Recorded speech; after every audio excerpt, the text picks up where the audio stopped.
इस वक्त हमारे साथ मौजूद है मांडर विधायक शिल्पी नेहा तिर्की और हम लोग सीधे इनसे बातचीत करेंगे झारखंड के कई महत्वपूर्ण मुद्दों को लेकर के, क्योंकि इनका लगातार सदन के अंदर भी सवाल रहता है और तमाम बातें ये रखती हैं। मैम, आपको सभी लोग युवा नेत्री के रूप में देखते हैं, युवाओं की आवाज़ के लिए जानते हैं, सदन के अंदर हो चाहे बाहर हो।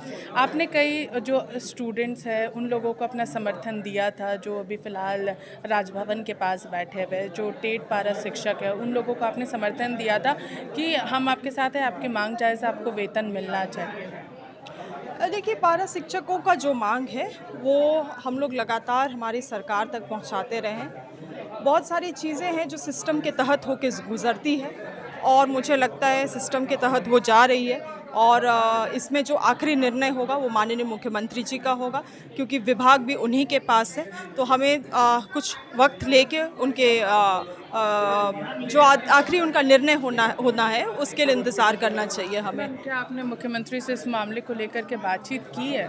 बिल्कुल, बातचीत हुआ है। इनफैक्ट जब विधानसभा चल रहा था उस वक्त भी कई सारे जो वहाँ के डेलीगेट्स हैं उनको एक छोटे टीम बना के माननीय मुख्यमंत्री जी से भेंट भी कराया गया था। उन्होंने भी बहुत मुखरता के साथ अपने बातों को भी रखा था। हमारे कांग्रेस पार्टी के भी लोग माननीय मुख्यमंत्री जी के सामने इन सभी चीज़ों को रखें।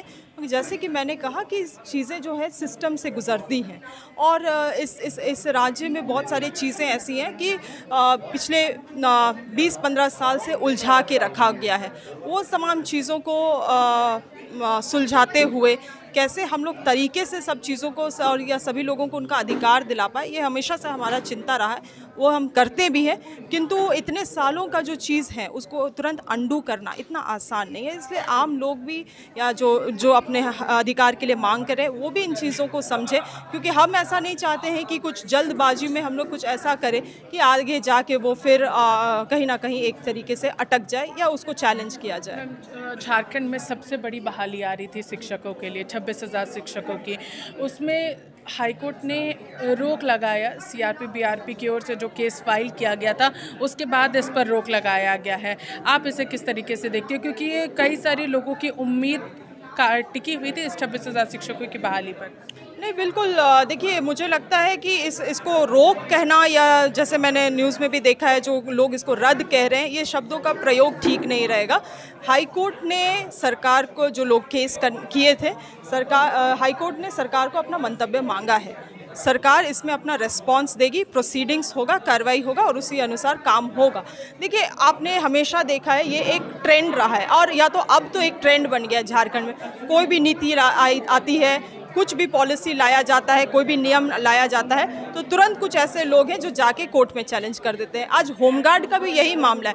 बेचारे होमगार्ड वाले लोग लगातार हमारे घर आते हैं, उनसे भेंट होता है। सभी बाकी जिलों में ट्रेनिंग शुरू कर दिया गया है, मगर हमारे रांची जिला में अभी भी ट्रेनिंग नहीं शुरू हुआ। ऐसे कौन लोग थे जो होमगार्ड के अगेंस्ट कोर्ट में गए? उनका जो इतना बारीकी से जो सिलेक्शन हुआ था, मुझे लगता है लगभग 7 साल अब तक उन्होंने वेट किया है, उस सिलेक्शन को इन्होंने होल्ड में डाल दिया है। तो इस तरह से लगातार लोग कोर्ट जाते हैं, अड़चन डालने का काम करते हैं।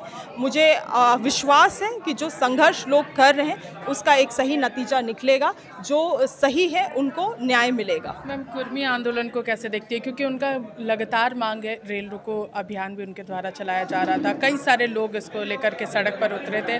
उनका कहना था कि हम लोगों को एसटी में शामिल किया जाना चाहिए और हम लोग पहले भी थे, ये उनकी ओर से कहा जा रहा है, ये लगातार सरकार से वो मांग कर रहे हैं। देखिए, मुझे लगता है एसटी समुदाय में शामिल होने के लिए सभी लोग इच्छुक हैं। आप भी इच्छुक होते होंगे कि जो रिजर्वेशन का लाभ मिलता है या जो उस समुदाय को लाभ मिलता है, एक अट्रैक्टिव लगता होगा शायद।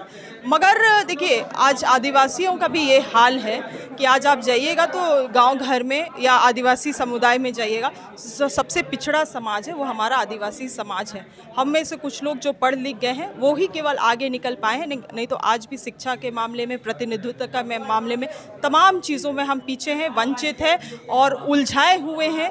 और ये तमाम चीज़ों को ध्यान देने की ज़रूरत है।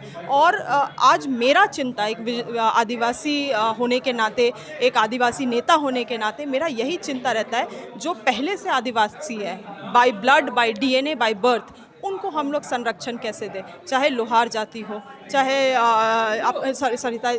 लोहरा जाति हो, चीक बड़ाइक हो, आपका अभी आप देखेंगे भूयार मुंडा जो एक सब कैटेगरी है मुंडा जनजाति का, उनको रजिस्ट्रार जनरल ऑफ इंडिया ने, केंद्र सरकार ने उनको भूमियार ब्राह्मण बता दिया है। आप भूमियार ब्राह्मण को एक तरफ खड़ा कर दीजिए और आप भूमियार मुंडा को एक तरफ खड़ा कर दीजिए और आप अंतर देख लीजिए, और इतना आपको ये लगेगा कि कौड़ी के भाव में उनका ज़मीन बिका जा रहा है, लूटा जा रहा है, उनको जाति प्रमाण पत्र नहीं मिल रहा है, उनको उनके पास शिक्षा उनको सही तरीके से नहीं मिल रहा है, उनको नौकरी से आज वो लोग वंचित है। जो पहले से आदिवासी है उनको हम न्याय नहीं दिला पा रहे हैं, और तुष्टीकरण के लिए अगर हम लोगों को इस तरह से जनजाति समुदाय का दर्जा देने लगे तो ये कहाँ तक उचित है, ये कहाँ तक आदिवासियों के लिए, जो by birth, by DNA, by blood आदिवासी है, उनके लिए कहाँ तक उचित है, इसमें हमको विचारना चाहिए और इसमें राजनीति नहीं करना चाहिए। ये बहुत ही गंभीर मामला है। ये एक तरीके से मुझे लगता है इसमें गहरा चिंतन मंथन करना चाहिए, और मुझे लगता है कि जैसे हाँ मैंने कहा कि राजनीति नहीं होना चाहिए। तो ये थी हमारे साथ शिल्पी नेहा तिर्की, जिन्होंने साफ तौर पर कहा तमाम मुद्दों को लेकर के, चाहे वो रोज़गार का मुद्दा हो या फिर कुर्मी आंदोलन हो, तमाम चीज़ों को लेकर के इन्होंने हमारे साथ बातचीत की। फिलहाल हमारे साथ इतना ही। सहयोगी मुकेश के साथ मैं पूजा, लाइव इंडिया, रांची।